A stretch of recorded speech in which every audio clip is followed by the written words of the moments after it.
થરાદમાં બુટલેગરનો આતંક, number plate વગરની થાર ગાડીથી સ્ટંટબાજી, 112ની ત્વરિત કાર્યવાહીથી આરોપી જેલ ભેગો।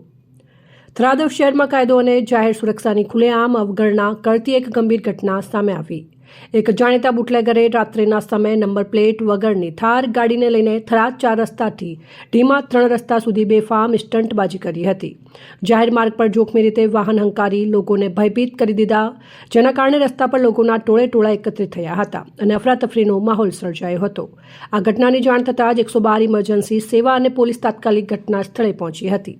પોલીસે ઝડપી અને અસરકારક કાર્યવાહી કરીને આરોપીને કાબૂમાં લઈ તેની સામે ગુનો નોંધી કાયદેસરની કાર્યવાહી હાથ ધરી હતી। સ્ટંટ માટે ઉપયોગમાં લેવાયેલી થાર ગાડી પણ જપ્ત કરવામાં આવી છે। તપાસ દરમિયાન ગાડીની આગળ અને પાછળ એમ બંને બાજુ નંબર પ્લેટ ન હોવાનું સામે આવ્યું, જે વધુ ગંભીર બેદરકારી અને કાયદાના ભંગ તરફ ઇશારો કરે છે। પોલીસે આરોપીને જેલ ભેગો કરી વધુ તપાસ શરૂ કરી છે। જાહેર માર્ગ પર બેફામ સ્ટંટબાજી કરીને લોકોના જીવ જોખમમાં મૂકનાર તત્વો સામે કડક કાર્યવાહી કરવામાં આવશે તેવી પોલીસ દ્વારા સ્પષ્ટ ચેતવણી આપવામાં આવી છે।